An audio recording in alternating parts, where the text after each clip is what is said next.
Donkey Kong has not been fully 3D since 1999. It's been almost 30 years since we've seen the Banana Swallower in 3D action. The last 3D Donkey Kong basically killed off collectathons and banished the DK crew to 2D titles and bongos. But finally, after 4 console cycles, 30 Donkey Kong installments, 5 Smash games, we get a return to the omnidirectional movement for the monkey. And was it worth the wait? Absolutely yes, it was. Okay. At first, I was terrified of this game. I was about an hour into it, and I was having fun, yeah, but my premeditated fears started becoming a reality when I started playing it. Oh no, is this a smashing simulator? Do I really just press Y the whole time? Oh god, I hope this Nintendo story is actually going to go somewhere. And all of that was relieved within another hour of playing the game. The smashing mechanic never got tiresome. It may have felt a little repetitive at times, but not to the point where I wanted to stop doing it. It was still satisfying. Every time I pressed that Y button. Goddamn, this is the only company that can somehow make button mashing for 30 hours straight satisfying. Not only was the gameplay satisfying, but the dialogue was actually good. Not like God of War good, but a huge step up for a Nintendo game. I thought I was going to cringe throughout the entire game after watching that Bananza Direct. But to my surprise, I actually enjoyed it. I laughed, I smiled, and I even said, "Aww," a few times. It legitimately surprised me. I'm not a huge fan of the anime style of dialogue. As a kid, this was my shit. But as I get older, I just kind of roll my eyes and cringe at the same time. Now, Bananza doesn't have the most realistic dialogue, but it's a huge step for Nintendo. Alright, I'm gonna make a confession right now. When I saw that the Mario Odyssey team was making the game, I was terrified. I didn't love Mario Odyssey. Now, was it a good game? Yes. Was it fun? Yes. Did I love it?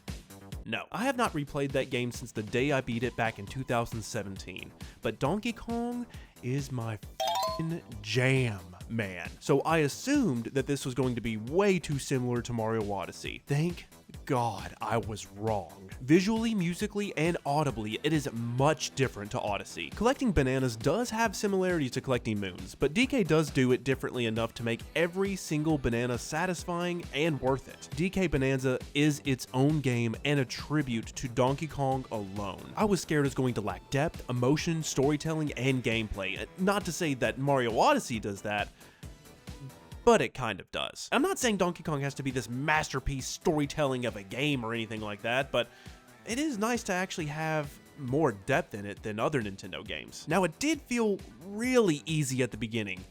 Too easy, honestly. And then I saw this tweet from Introspective. Without any spoilers, boy was he right. Now, I was blown away by the voice acting, and this part's mainly going to be a tribute to Pauline's voice actor, Jenny Kid. She does such a great job that I legitimately smile every time she speaks, especially during the nap time getaway cutscenes. Her delivery on some lines just fit like a fractone puzzle piece. Now, since Donkey Kong can't really speak, Pauline had to carry the dialogue in the game.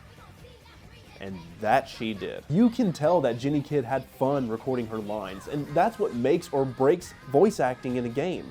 When the voice actor's having fun, you kind of start to forget that there's a voice actor and there's just the character. This voice actor deserves to be recognized.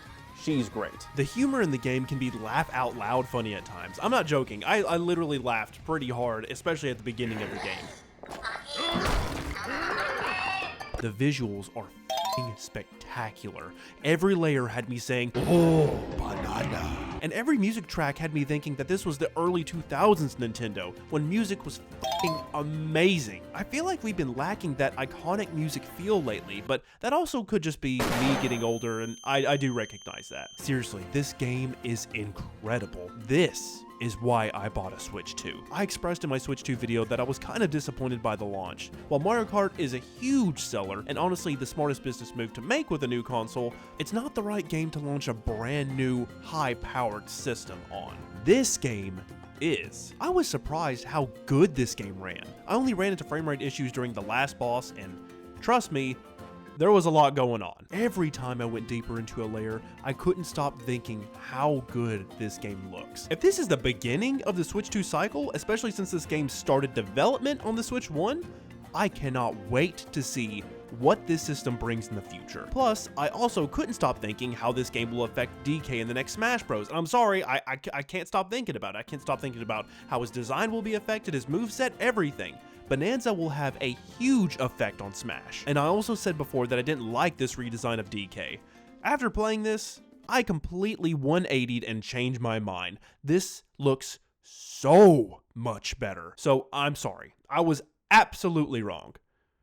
Surprise, surprise there. If I haven't made it clear by now, this game is f***ing amazing. If you have a Switch 2, you absolutely need this game. This not only shows what the Switch 2 can do, it shows what Nintendo can still do. Nintendo knows how to make a game, and that's why I bought a Switch 2 in the first place, to play the games that Nintendo makes. It was just fun. I looked forward to playing this game every single day. I thought about it before I went to sleep. I took my time with it. I wanted to enjoy it. And after I beat it, I said, whoa, that was the best Nintendo game I've played in a very long time. When playing this game, you'll say, aw, wow, goddamn, and holy shit, this is a good game. This game reminds me, oh, this is why I love video games.